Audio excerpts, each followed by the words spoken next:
It is now my singular honor and a privilege to invite the second governor of Gusii County, His Excellency Simba Arati.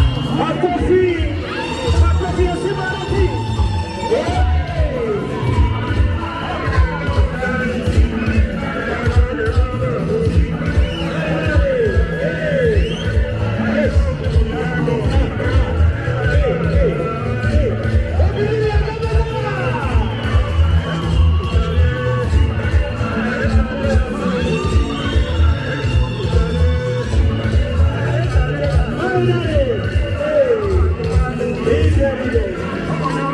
Nataka tuende sisi mmoja wote tunasema iwe. Dada uwanja mzima moja mbili tatu.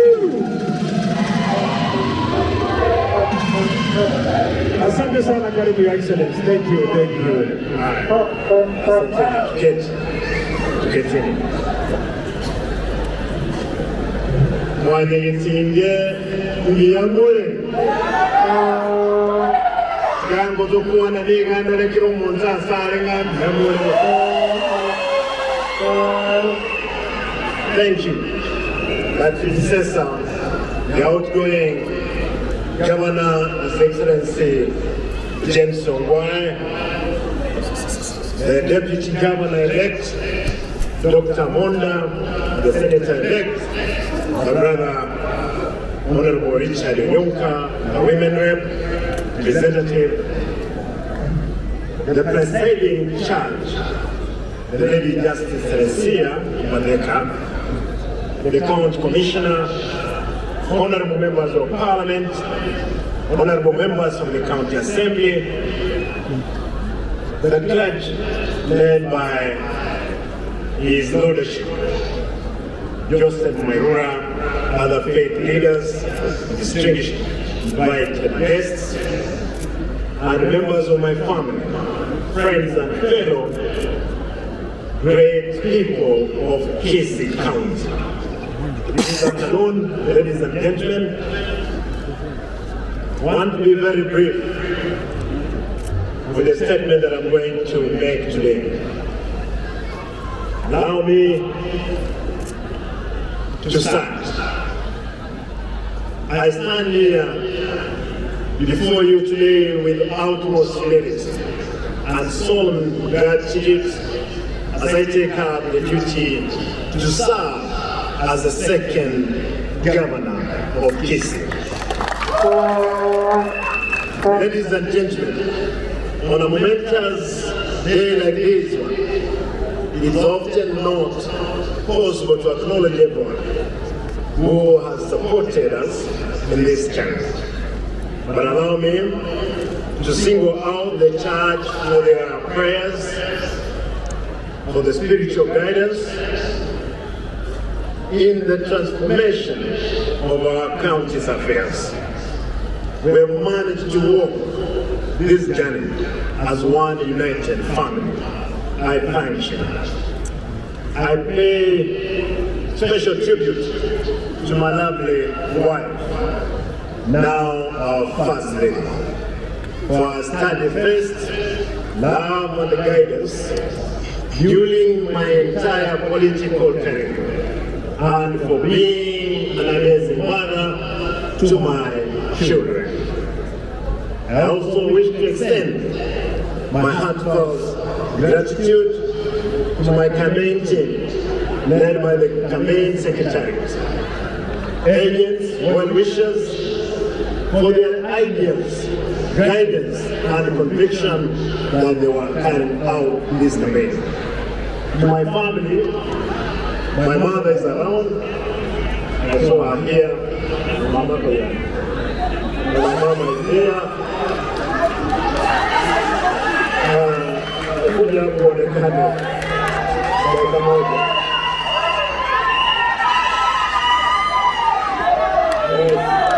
Mama ndio salia.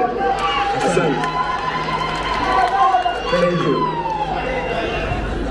I thank you for your prayers, guidance, and conviction and sheer commitment has brought us this victory. Most importantly, I thank you, my beloved supporters, for the believing you had in me. From the four corners of our county, you stepped forward, praised the heavy downpour, scorching sun, and it is at a time long nights as you passionately engaged us in the conversation of changing our county. An honest and candid conversation about what is ailing our county and what we must do to make things work again. That those you elected had failed to deliver on their promises.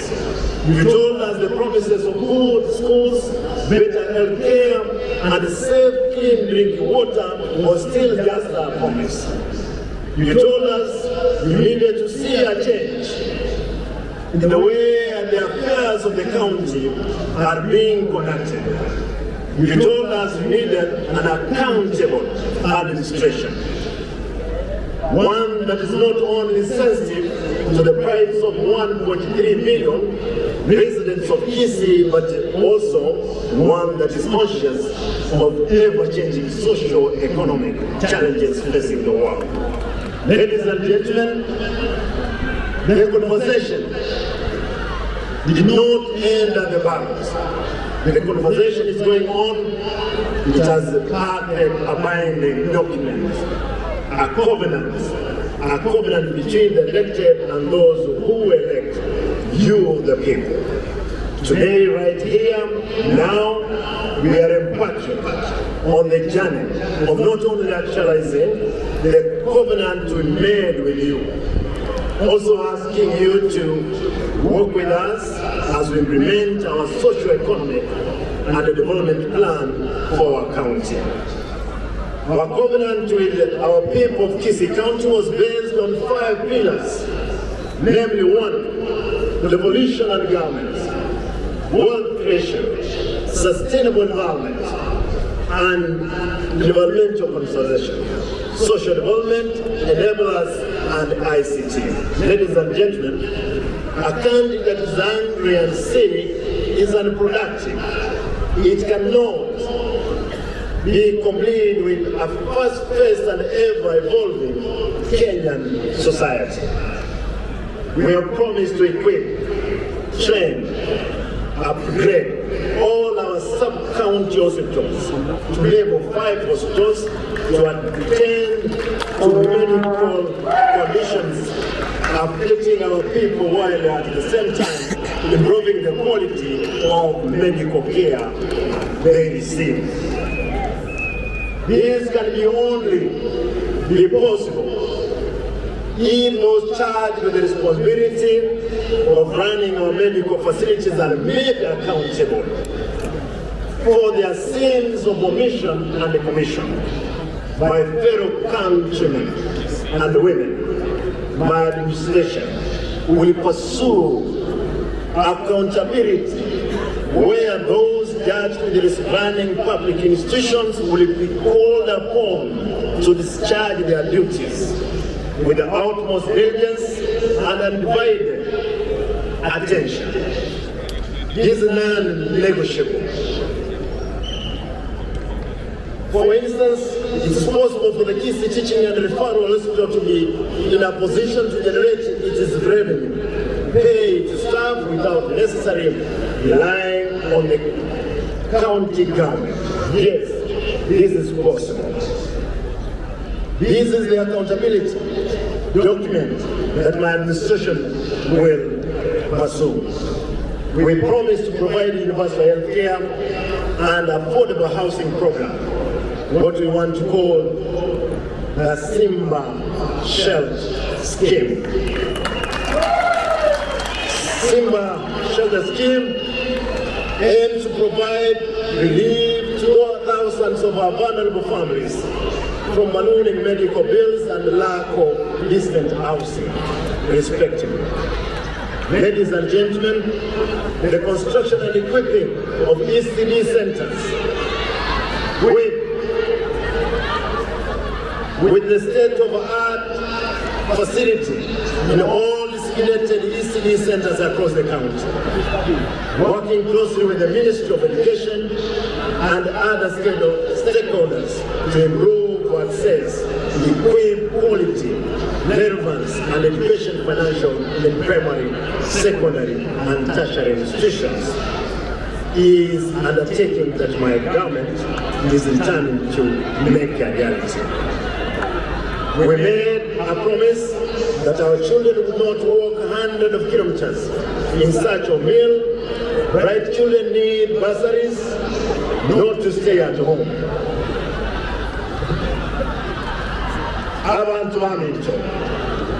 Apart from ensuring that institutions of learning are equipped with the necessary tools of trade, my administration will also ensure that there is a functioning school feeding program and accessible and transparent bursary fund. Turning to agricultural products, we are all aware that Kisii County is struggling to gain its lost volume as a cash crop-rich country. The days when farming ensured a steady income for household and improved livelihood for independence are long gone. Ladies and gentlemen, as I'm coming to an end, it's not lost on us that we are inheriting a county facing financial crisis, a ballooning wage bill, and a workforce. Public appointments have largely been based on policy and personal connections, suspect procurement dealings, and ghost service delivery dealing that have hurt the economy and the fortune of our county. As we extend on all fronts those willing to work with us on this journey, we will not hesitate to clinch our fists and firmly deal with those who oversee the routing of public resources under their care. An efficient public administration can only be achieved if the country, among all the county service workforce, understands the monumental task ahead of us. We will consult on issues that touch on well-being of our people, but we won't hesitate to reprimand those who will stand in the way of change. The Public Service Board will be called upon to work closely with the county government to oversee the gaps in personnel management, but at the same time review the status of the county role as provided in the law. Ladies and gentlemen, a majority of our people are youth, and the county government bureaucratic procurement rules have denied them a chance to take part in the constitutional right of accessing 30% of all county government tenders. My administration will pay a special attention to this group and ensure that the rights of hundreds of suppliers of goods and services get access to the county service and payment. Finally, we have a huge task ahead of us, but together and speaking in one voice, we will deliver on the promise we have made to our people. A promise of a more sensitive, accessible, accountable county government. I look forward to a robust engagement with the county assembly, the provincial administration, our development partners, and all other key stakeholders. My brothers, before I end, I want to recognize that there are no.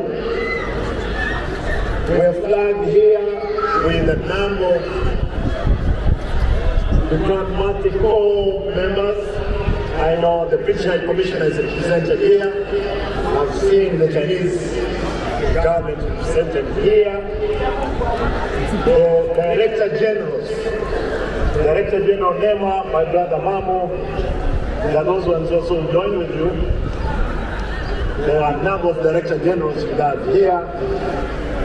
I want to state that a number of these stakeholders will engage you. My brother Mamo, there is an arming side here. I'm happy, my brother Rumumba, I called you last week, we removed the garbage from the road. I hope we will locate that damn site. For the thieves and the grabbers of HC land, I want to send a warning shot that will deal with you square without mercy. Without mercy or favor. We have a long generation, a young generation ahead of us. We can't afford to lose land to some few individuals who have money and who can buy land elsewhere.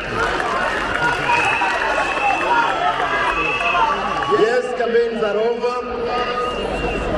Yes, campaigns are over. Friendship apart, we have a duty.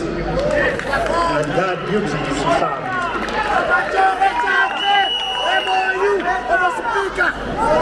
I want to request those ones who have been looting the public funds, please come and apologize to the public. We may forgive you. We may forgive you. But we'll pass through you, the courts led by the Lordship and our honor, justice and magistrate, for them to get the justice that they deserve. For 5 years to come, the staff of the county will not be scared of anything if you've not done anything wrong.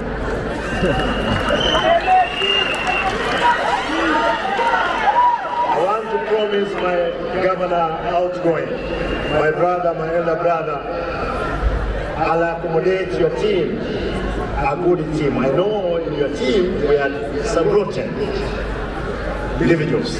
Those ones accept that we must send them.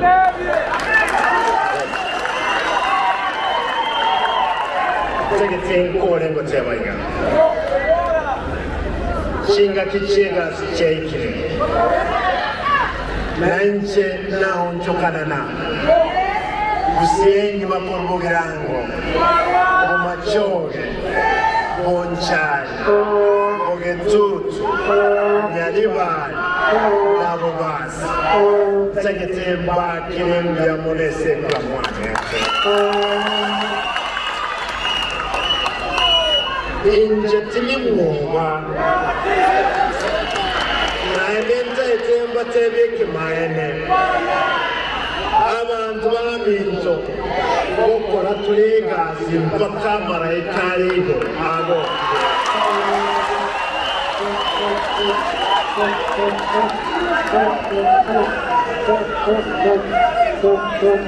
emyaka eto nemeke siye tunarego chene mtoko nyenze narabia lakini atebete the function ya lero going out governor yango tevinga etwale babegete 58 million. My brother knows that. Nimbo atichigali chini ya chiane chiteke tigali ya house.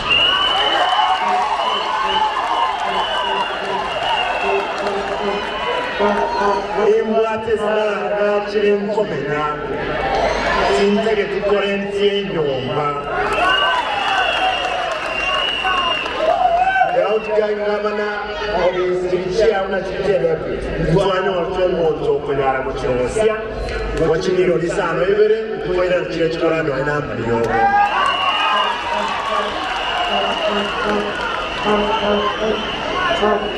abantu bamintu ntete nkule kotebaiga abana imami ntaba jumbe mura abaheshimiwa abajumbe ba parliament ba county assembly, my brothers abantu abalutokolererasi 10% y'abantu babateba n'injenye natebe ekinene egenda sanganyo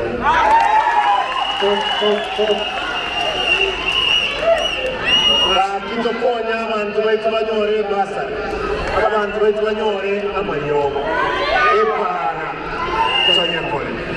Governor, I want to promise you, apart from what the president promised, 100 million for this year, I'll look for money, I'll fill and finish a stadium.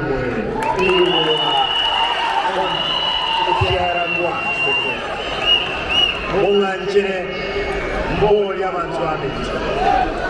Muletaya sabali. Sauti ndoro soko bokona muletaya.